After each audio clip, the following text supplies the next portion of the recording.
आम यशस्वी प्रधानमंत्री नरेंद्र मोदी जी दूरदर्शी मार्गदर्शन में लक्षपति दीदी योजना महिला मानक वार्षिक 1 लाख टंकार अधिक रोजगार कर मार्ग प्रस्तुत करिछि।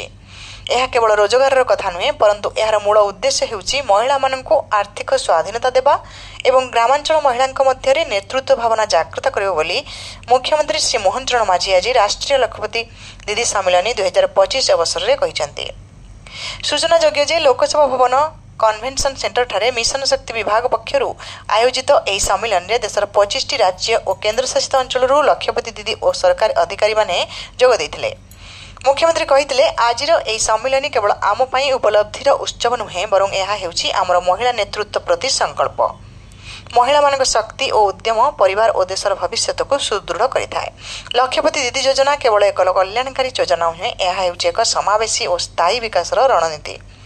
यशस्वी प्रधानमंत्री नरेंद्र मोदी जी महिला राजनैतिक सामाजिक और अर्थनैतिक स्वतंत्रता पाई अनेक पदक्षेप ग्रहण करछन्ती।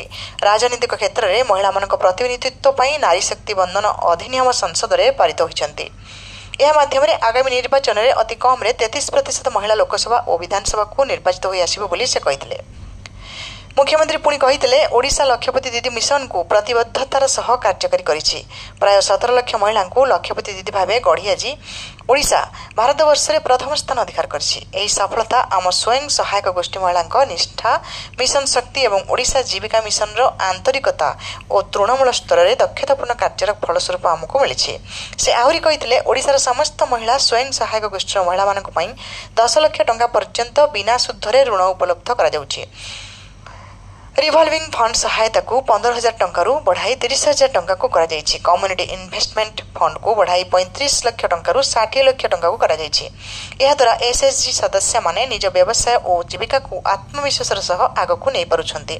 सुभद्रा शक्ति मेला माध्यम रे एसएचजी महिला माने लक्षाधिक टंकार व्यवसाय करी निजर परिचय सृष्टि करबा सहित आत्मविश्वास बढ़ाई पारुछन्ति। आमर सुभद्रा शक्ति काफे एक नुआ जीविका मॉडल भावे आरंभ होईछि। यह माध्यम रे एसएचजी महिला माने बड़ बड़ काफे चलाउछन्ति। आम महिला मानक निष्ठा और कठिन परिश्रम वर्तमान व्यवसाय जरिबारे अंतर्जातीय बजार में प्रवेश करुछि। से कहिथिले आम सरकार ओडिशार प्रति महिला विकास पई सठिक परिवेश समर्थन और साधन जोगाई देबा पई प्रतिबद्ध अछन्ति। महिला मानक उद्योगी और नेतृत्व क्षेत्र में आगक बढ़ाइबा पई आमे समस्ते उद्यम जारी रखिछु। आमर लक्ष्य होछि जीविका नुहे, यह महिला मानक गरिमा वृद्धि, स्वावलंबनशीलता और नेतृत्वर आंदोलन रूपे परिणत करबा। एही अवसर में रायगढ़ जिलार लक्षपति दीदी श्रीमती विंध्यवासिनी, महाराष्ट्र श्रीमती शोभा दिगंबर कदम सेमानकर सफलतार अनुभूति और अभिज्ञता को वर्णना करथिले। मुख्यमंत्री श्रेष्ठ लक्षपति दीदी भाव में देवगढ़ जिलार शकुंतला धल, गजपति जिलार सुलमी दल बेहरा एवं केन्द्रापड़ा जिलार ममतानाथ शर्मा को पुरस्कृत करथिले। जिले में 98% लक्षपति दीदी सृष्टि करी प्रथम स्थान अधिकार करिथिबा नयागढ़ जिला एवं 97% लक्षपति दीदी सृष्टि करी द्वितीय स्थान अधिकार करिथिबा केन्द्रापड़ा, कटक, भद्रक, जगतसिंहपुर जिला को मुख्यमंत्री पुरस्कृत करने सहित राज्य स्तर में श्रेष्ठ अधिकारी भाव ओडिशा जीविका मिशन भुवनेश्वर देवी प्रसाद नायक को पुरस्कृत करथिले। कार्यक्रम में मुख्यमंत्री लक्षपति दीदी उपरे पर्यवेसित एक वीडियो, एक कॉफी टेबल बुक और बुकलेट उन्मोचन करथिले।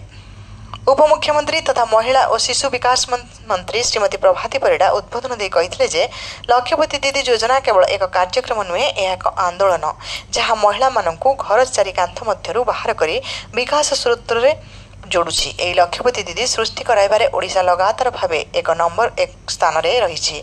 यह आम पई बड़ उपलब्धि। कृषि, पशुपालन, सिलाई, काफे इत्यादि समस्त क्षेत्र में आम ग्रामांचल महिला माने सेमानक पारदर्शिता प्रदर्शन करुछन्ते। एही कार्यक्रम बल रे आज ग्रामांचल महिला माने केवल निज पई रोजगार करुनाहांती, अन्य मानक पई उदाहरण मध्य होई परिछन्ते। आगामी दिन में सशक्त महिला माने विकसित भारत और समृद्ध ओडिशा गठन में प्रमुख भूमिका ग्रहण करिवे बोली से कहिथिले। उन्नयन कमिशनर तथा अतिरिक्त मुख्य शासन सचिव श्रीमती अनु गौर कहिथिले जे विकास प्रक्रिया रे महिला को शामिल करबा को आमे गुरुत्व देउछु। आमर लक्ष्य केवल लक्षपति दीदी सृष्टि करबा नुहे, महिला मानकु आत्मनिर्भरशील करबा हेउछि आमर मूल उद्देश्य। कार्यक्रम में मिशन शक्ति विभाग कमिशनर तथा शासन सचिव श्रीमती शालिनी पंडित स्वागत भाषण देइथिले एवं निर्देशिका डॉक्टर मोनिका प्रियदर्शिनी धन्यवाद अर्पण करथिले। समृद्ध ओडिशारू रजत महापात्रଙ୍କ रिपोर्ट।